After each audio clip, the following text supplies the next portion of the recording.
Welcome to शुभमी classes दोस्तों। और देखिए आज का सेशन आपका जीके का रहेगा।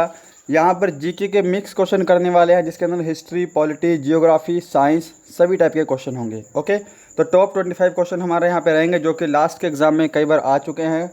ना सिर्फ आर्मी के एग्ज़ाम में बल्कि अदर एग्ज़ाम में भी ये क्वेश्चन आए हुए हैं। तो सभी क्वेश्चन इंपॉर्टेंट है। उम्मीद करेंगे सेशन आपको हेल्पफुल लगेगा। चलिए अपना वीडियो स्टार्ट करते हैं। तो देखिएगा, सभी के सभी क्वेश्चन आपको प्रैक्टिस सेट के रूप में लेकर चलने हैं। ठीक है, अपना साथ साथ टेस्ट लगाना है। मेरे आंसर से पहले आपको खुद जवाब देना है। उसके बाद आपको लास्ट में कमेंट बॉक्स में स्कोर करना है कि आपका स्कोर कितना है, आपकी तैयारी कितनी है। तो फटाफट से आंसर देना है आपको। पहला क्वेश्चन आपके सामने ये रहा, भारतीय संविधान का भाग 4A कितने मौलिक कर्तव्य निर्दिष्ट करता है। ठीक है, यानी कि मौलिक कर्तव्यों की संख्या कितनी है। तो अगर आपने ऑप्शन सी चूज़ किया है 11, तो आपका आंसर बिल्कुल सही है। जैसा मैं देख रहा हूँ सभी का आंसर बिल्कुल करेक्ट आ रहा है। क्वेश्चन नंबर सेकंड है, फटाफट से आपको आंसर देना है। किसी विधेयक को कानून बनाने के लिए उसे डैश की मंजूरी होती है। कोई विधेयक है, अगर आपको पास करवाना है या उसको कानून के रूप में परिवर्तित करवाना है, तो आपको राज्यसभा और लोकसभा दोनों की सहमति चाहिए होती है। ठीक है, ऑप्शन सी इसका करेक्ट आंसर होगा। यानी कि यूँ कहें कि संसद की इसकी सहमति जरूरी है। संसद का अंग होता है राज्यसभा, लोकसभा, दोनों की सहमति चाहिए। ठीक है। क्वेश्चन नंबर थर्ड, किस वर्ष में महात्मा गांधी ने रोलेट अधिनियम के खिलाफ सत्याग्रह का आह्वान किया था। फटाफट से आंसर देना है आपको। ऑप्शन आपके सामने स्क्रीन पे हैं सारे के सारे। ज़्यादा समय नहीं दूंगा आपको आंसर देने के लिए। अगर आपको ज़्यादा समय चाहिए तो आप वीडियो को पॉज कर लेना। तो देखिए, ऑप्शन बी इसका राइट आंसर होगा 1919। ठीक है, रॉलेट एक्ट जो है। तो जिन्होंने भी ऑप्शन बी 1919 चूज़ किया है, आपका बिल्कुल करेक्ट आंसर होगा। आपसे पूछ सकता है इस समय वाइस राय कौन थे, तो लॉर्ड चेम्सफोर्ड जो है इस समय वाइस राय थे। ठीक है, चेम्सफोर्ड। ठीक है, और देखिए ये जो है, जो अमृतसर में कांड हुआ था, आपको पता है जालियांवाला बाग हत्याकांड, उसके अंदर भी ये वाइस राय थे। असहयोग आंदोलन था 1920, उसमें भी ये वाइस राय थे। ठीक है, तो ये सभी इंपॉर्टेंट हैं। क्वेश्चन नंबर 4, वर्ष के किस तिथि को शीत अयनांत होता है। ऑप्शन सारे आपके सामने स्क्रीन पे है। और देखिएगा, अगर आपको इस क्वेश्चन का आंसर नहीं भी पता, हालांकि बेसिक क्वेश्चन आपका जियोग्राफी का, तो भी आप ऑप्शन से जज कर सकते हैं कि शीत अयनांत कब होगा। ठीक है, तो शीत अयनांत होगा आपका 22 दिसंबर को। ऑप्शन डी जिन्होंने चूज़ किया है उनका आंसर बिल्कुल सही है। यहाँ पे बढ़ते हैं नेक्स्ट प्रश्न पे। नेक्स्ट प्रश्न है पांचवा, एशिया के बाद विश्व का दूसरा सबसे बड़ा महाद्वीप कौन सा है। वेरी सिंपल क्वेश्चन है। ऑप्शन आपके सामने सारे के सारे स्क्रीन पर गिवन हैं। तो एशिया के बाद दूसरा सबसे बड़ा महाद्वीप है, वो है अफ्रीका। ठीक है, ऑप्शन सी अगर आप सभी ने चूज़ किया है तो आपका आंसर जो है वो बिल्कुल करेक्ट है, ऑप्शन सी। बढ़ते हैं नेक्स्ट क्वेश्चन पे। क्वेश्चन नंबर 6 है, वायुमंडल में कार्बन डाइऑक्साइड और ऑक्सीजन के संतुलन का कारण डैश है। वेरी सिंपल क्वेश्चन है।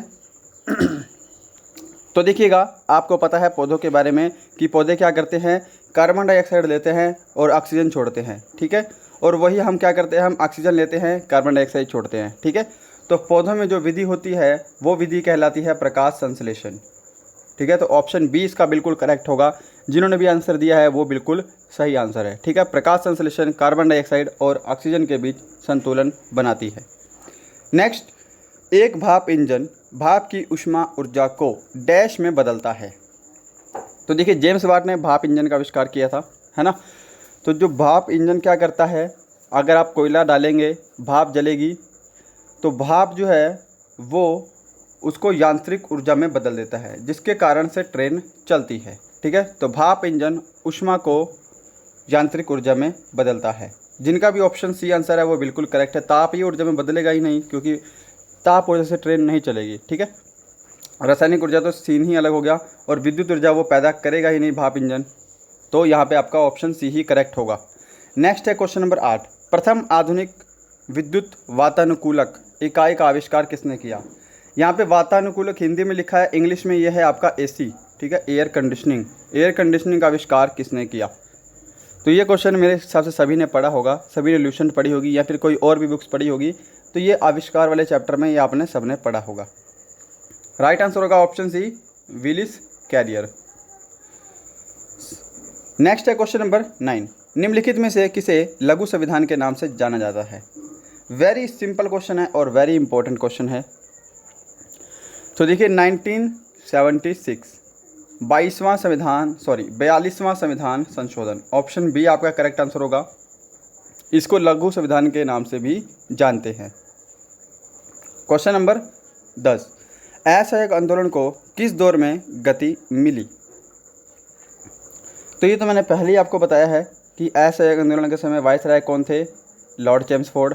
1920 में असहयोग आंदोलन स्टार्ट हुआ था, 1920 से 1922 तक चला था। तो यहाँ पे राइट आंसर क्या होगा आपका? Option third. जिन्होंने करेक्ट किया है उनका आंसर बिल्कुल सही है। ठीक है, ओके, बढ़ते हैं नेक्स्ट क्वेश्चन पे। नेक्स्ट है, आसमान में दिखने वाला चंद्रमा एक डैश है।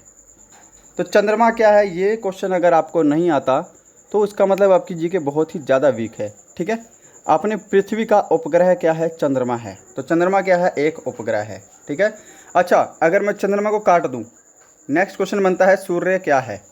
फटाफट से आंसर देना है आपको, सूर्य क्या है? इसमें बहुत सारे स्टूडेंट अभी गलत आंसर देंगे। सूर्य क्या है? ठीक है, इसको काटिए, इन दोनों में से आपको बताना है सूर्य क्या है। तो देखिए, सूर्य जो होता है वह क्या होता है? वह एक तारा होता है। सूर्य है एक तारा। ठीक है, इससे आप घबराना मत, ग्रह मत करना। ठीक है, ग्रह तो खुद सूर्य के चारों ओर चक्कर लगाते हैं, तो सूर्य ग्रह कभी हो ही नहीं सकता। ठीक है, बढ़ते हैं नेक्स्ट पे। क्वेश्चन नंबर 12, विश्व की सबसे लंबी नदी नील नदी किस महाद्वीप से होकर गुजरती है? नील नदी का उद्गम स्थल सबको पता होगा, विक्टोरिया झील। कहाँ पे है? आपके यूरोप में है ना? फटाफट से आंसर देना है। तो देखिए, यहाँ पर आपसे कॉन्टिनेंटल पूछा है। ठीक है, माफ़ी चाहूँगा, आपका आंसर जो होगा वो होगा ऑप्शन सेकंड वाला, अफ्रीका। अफ्रीका महाद्वीप में है आपकी नील नदी। विक्टोरिया झील से इसका उद्गम स्थल है, ध्यान रखेंगे। ठीक है, करेक्ट कर लेना प्लीज़। अफ्रीका, जिन्होंने ऑप्शन सेकंड चूज़ किया है उनका आंसर यहाँ पे बिल्कुल करेक्ट होने वाला है। बढ़ते हैं नेक्स्ट पे। नेक्स्ट है, सामान्य रूप से प्रयुक्त होने वाला तापमापीय पदार्थ डैश है। तो देखिएगा, तापमापीय पदार्थ यानी कि थर्मामीटर बोल रहा है। थर्मामीटर में सामान्य रूप से प्रयुक्त होने वाला पदार्थ, तो सामान्य रूप से तो हम किसका यूज़ करते हैं? बुखार वगैरह नापते हैं, या फिर नॉर्मल टेम्परेचर के लिए भी हम पारे का यूज़ करते हैं। ऑप्शन का थर्ड करेक्ट होगा। ठीक है, पारे का गलनांक होता है -39, सॉरी गलनांक नहीं, पारे का जमाव बिंदु -39 तक होता है। ठीक है, अगर हमको इससे और नीचे का तापमान नापना हो तो हम क्या करते हैं? हम अल्कोहल का प्रयोग करते हैं। ठीक है, तो फिलहाल सामान्य रूप से हम किसका यूज़ करेंगे? पारे का यूज़ करेंगे, जो कि थर्मामीटर में यूज़ होता है। नेक्स्ट है, सभी ने आंसर सही दिया होगा। क्वेश्चन नंबर 14 है, निम्नलिखित में से किसे इलेक्ट्रॉन की खोज की थी? तो इलेक्ट्रॉन की खोज किसने की है? जी बिल्कुल करेक्ट आंसर आपका आ रहा है यहाँ पे। सभी को इस क्वेश्चन का आंसर पता होगा, जे थॉमसन ने इलेक्ट्रॉन की खोज की है। ठीक है, मेंडलीफ ने किसकी खोज की है? यहाँ पे मेंडलीफ ने की है आवर्त सारणी की खोज। ओके, बढ़ते हैं नेक्स्ट पे। क्वेश्चन नंबर 15, किस वायसराय ने बंगाल विभाजन किया था? खैर, वायसराय ने नहीं किया था, किस वायसराय के काल में बंगाल विभाजन हुआ था? तो बंगाल विभाजन सन 1905, करेक्ट है बात। किसके काल में हुआ था? लॉर्ड कर्जन के काल में हुआ था। ऑप्शन थर्ड जो है वो आपका करेक्ट आंसर होगा। बढ़ते हैं नेक्स्ट पे। क्वेश्चन नंबर 16, बर्फ़ पर चलना कठिन होता है क्योंकि डैश। थोड़ा समय चाहिए तो आप वीडियो को रोक सकते हैं। ठीक है, फटाफट से आपको आंसर देना है। तो देखिए, बर्फ़ पर चलना इसलिए कठिन होता है क्योंकि उसमें घर्षण का अभाव होता है। उसमें घर्षण होता ही नहीं है या फिर ना के बराबर होता है, इसलिए हम बर्फ़ पर चलना कठिन होता है। ठीक है, अच्छा, एक क्वेश्चन और है। अगर मान लीजिए आर्मी में नहीं आया पर रेलवे में आया, मान लीजिए ये पहाड़ है आपका बर्फ़ का। ठीक है, अगर हम इसमें ऊपर से कोई प्रेशर देते हैं तो ये पहाड़ जो है ऊपर की बजाय नीचे से जो पिघलना शुरू होता है। तो ऐसा क्यों होता है ये आपको पता होना चाहिए। ठीक है, अगर किसी बर्फ़ के पहाड़ या बर्फीली चीज़ पे अगर हम ऊपर से प्रेशर देंगे तो वो ऊपर से नहीं पिघलती, नीचे से पिघलना शुरू होता है।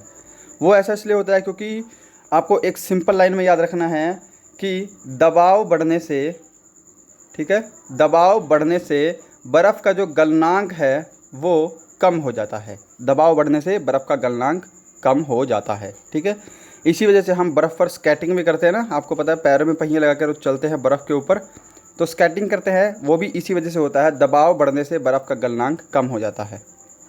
ठीक है, नेक्स्ट है क्वेश्चन नंबर 17, निम्नलिखित में से कौन सा अम्ल खट्टे दूध या मट्ठे में पाया जाता है?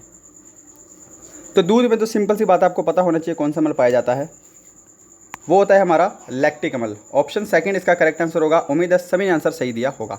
बढ़ते हैं नेक्स्ट पे और देखिएगा, अगर आप अभी ऑनलाइन हैं, वीडियो देख रहे हैं या फिर बाद में वीडियो देख रहे हैं, अगर आपने वीडियो लाइक नहीं किया तो प्लीज़ लाइक कीजिएगा और प्लेलिस्ट में जाइए, बहुत सारा कंटेंट अवेलेबल है, मैथ की, जीके की, प्रैक्टिस सेट भी अवेलेबल है, उन सभी को आप देख सकते हैं। चैनल पर नए हैं तो प्लीज़ चैनल से जरूर जुड़े, सब्सक्राइब जरूर करें। क्वेश्चन नंबर 18, अम्ल नीले लिटमस को किस रंग में बदलते हैं? वेरी सिंपल क्वेश्चन है, सबको आंसर पता होना चाहिए। साइंस का बिल्कुल बेसिक क्वेश्चन है, अम्ल, क्षार और बेसिक वाले लेसन का। तो देखिए, अम्ल जो है वो नीले लिटमस को लाल लिटमस में बदल देते हैं। ऑप्शन सेकंड करेक्ट होगा। इसके अपोजिट क्षार, क्षार क्या करते हैं? क्षार बदलते हैं लाल को नीले में, लाल टू नीला। ठीक है, क्षार उल्टा करते हैं, अम्ल जो है वो नीले को लाल में, क्षार जो है वो लाल को नीले में। ठीक है, बढ़ते हैं नेक्स्ट पे। क्वेश्चन नंबर 19, निम्नलिखित में से किसने बैटरी का आविष्कार किया था? आंसर सभी को पता होना चाहिए, बैटरी का आविष्कार किसने किया था? तो देखिएगा, इसका आंसर होगा ऑप्शन थर्ड वाला, अलेक्जेंडर वोल्टा ने बैटरी का आविष्कार किया था। ऑप्शन थर्ड जिन्होंने चूज़ किया है उन सभी का आंसर बिल्कुल करेक्ट है जी। बढ़ते हैं question number 20, the God of small things नामक पुस्तक के लेखक कौन हैं? और देखिए, ये वो लेखिका हैं और ये वो पुस्तक है जो कि आपके आर्मी के एग्ज़ाम में तो आई ही है, बट रेलवे, एसएससी, यहाँ तक कि यूपीएससी में जो एमसीक्यू का होता है पहला आपका टियर 1, उसमें भी ये क्वेश्चन आता है। ठीक है, तो देखिएगा, गॉड ऑफ स्मॉल थिंग, अगर आपको नहीं पता तो इस क्वेश्चन का आपको रट्टा मुँह जुबानी याद होना चाहिए। गॉड ऑफ स्मॉल थिंग की लेखिका है अरुणधति राय। ऑप्शन 4 करेक्ट होगा। बढ़ते हैं नेक्स्ट पे। क्वेश्चन नंबर 21 है, भारतीय संविधान में कितने मौलिक अधिकार हैं? तो कितने मौलिक अधिकार हैं जी भारतीय संविधान में? ऑप्शन 3 इसका करेक्ट होगा, 6 मौलिक अधिकार हैं। ठीक है, देखिएगा, 44वां संविधान संशोधन 1978 में एक अधिकार था संपत्ति का अधिकार। कौन सा अधिकार था? संपत्ति का अधिकार, जिसको मौलिक अधिकार की सूची में था, वहाँ से इसको हटा दिया गया है। ओके, और यह एक आप कानूनी अधिकार है। संपत्ति का अधिकार क्या है? एक कानूनी अधिकार है।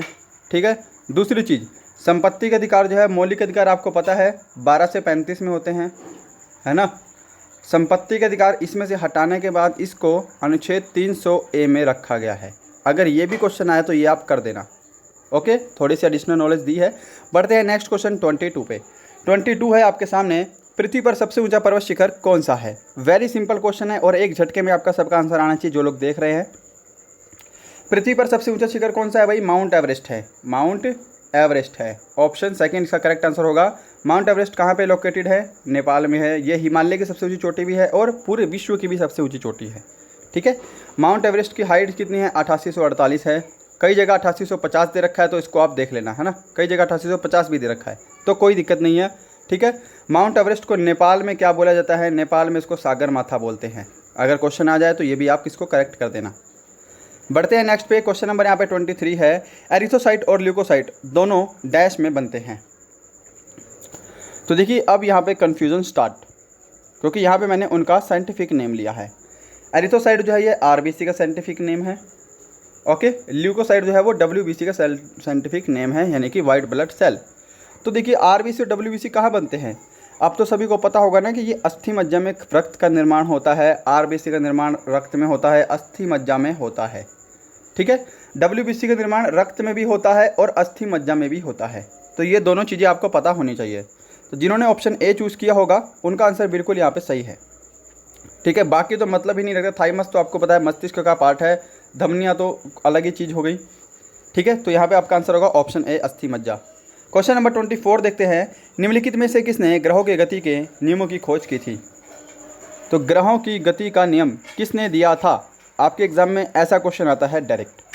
फटाफट से आपको आंसर देना है, आपके पास ज़्यादा समय नहीं है। ऑप्शन ए अगर आपने चूज़ किया है जे केपलर, आपका आंसर बिल्कुल करेक्ट है जी। ठीक है, बढ़ते हैं नेक्स्ट पे। क्वेश्चन नंबर 25 है और आज का लास्ट क्वेश्चन भी है कि इलेक्ट्रिशियन कार्य करते समय रबड़ के दस्ताने का प्रयोग करते हैं क्योंकि। ऑप्शन आपके सामने हैं, फटाफट से आपको आंसर देना है।